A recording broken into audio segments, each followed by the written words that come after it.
So, you've got this awesome new Xiaolu LU60 drone sitting in front of you. You've opened the box, you've seen all the parts, and then you looked at the manual. Yeah, it can be a little confusing, right? Well, don't worry. That's exactly what we're here for. We're going to toss that confusing manual aside and give you a simple, clear guide to nail your very first flight. You probably saw this in the manual and did a double take. Wait, it's a camera drone, but it can't carry a camera? I know, it sounds totally bizarre. This is exactly the kind of technical jargon that makes you scratch your head, and it's what we're going to translate into plain, simple English for you. So what's the plan? We are going to get you from that "what do I do now" feeling to having a super fun, totally confident first flight. We'll break down what this drone is actually for, go through all the essential safety checks, and then get you airborne without any of the stress. You ready? Let's get into it. All right, section 1. First things first, let's decode that manual. We've got to understand the gear we're working with, right?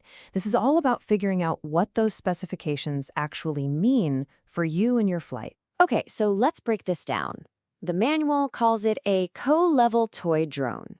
That's the most important thing to know, because it tells you this drone is all about having fun, not shooting a professional movie. And that answers our camera question from earlier. The camera is built in. It's not meant to carry extra stuff. Next, the weight. It's under 150 grams, which is incredibly light. That means you've got to be super careful with any wind. Even a small breeze can be a big problem.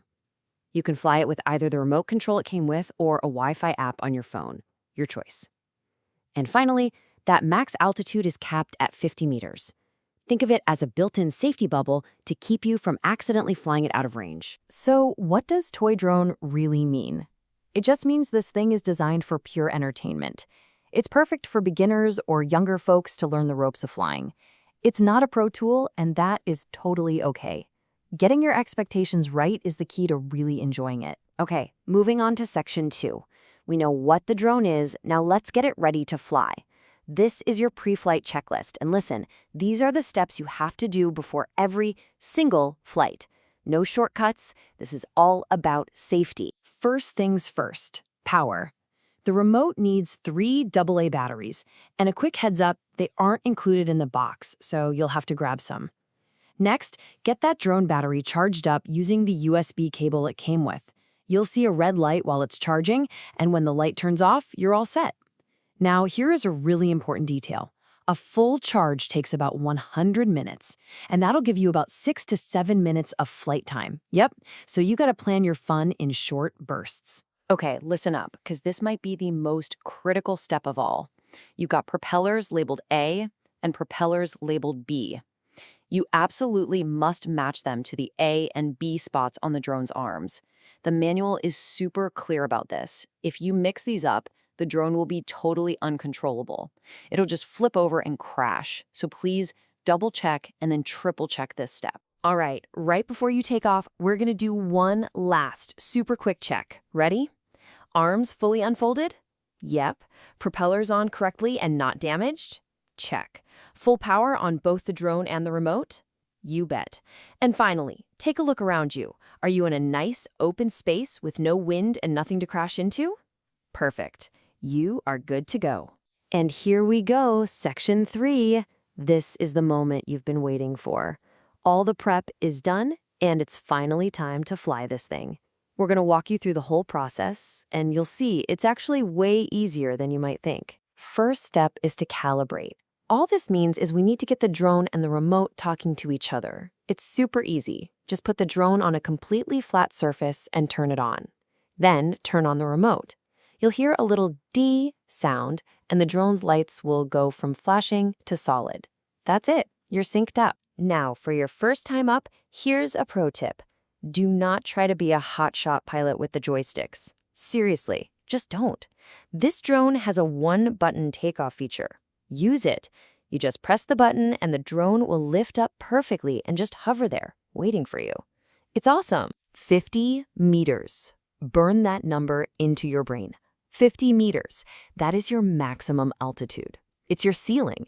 If you try to fly any higher than that, you're risking losing the signal, and, well, you might not see your drone again. Stay inside that 50-meter safety bubble. So when it's time to come back down, Either because your battery is low or you're just done flying, landing is just as easy. You guessed it, there's a one-button landing key. Press it, and the drone will come down all by itself for a nice, gentle landing.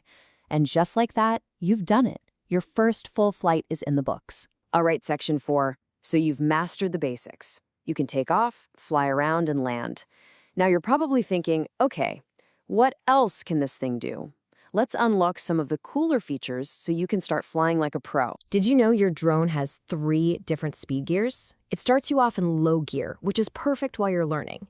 Once you're feeling more comfortable, you can just tap the speed button on the remote to cycle up to medium gear, and then up to high gear for a much faster, more responsive flight. Now, this feature is a total game changer, especially if you're flying indoors or near trees.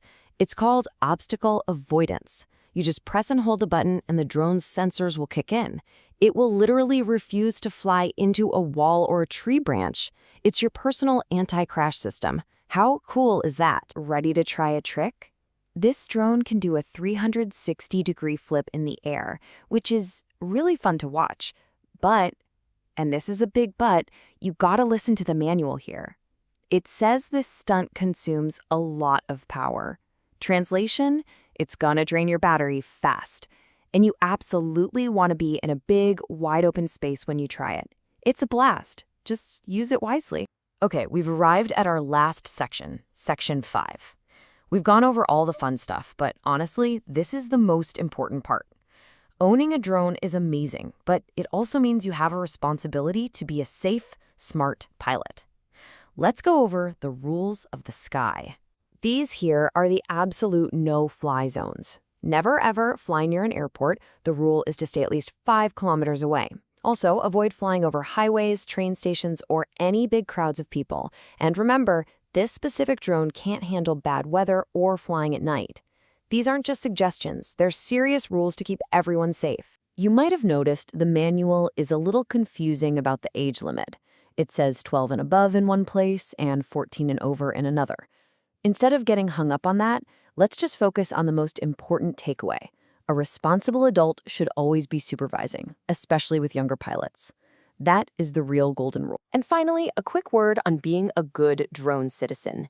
Just because you have a camera in the sky doesn't give you a free pass to point it wherever you want. Be a good neighbor. Always respect people's privacy when you're flying, and film. So there you have it. You've decoded the manual, you have your pre-flight checklist memorized, and you know the rules of the sky. You are officially ready to fly.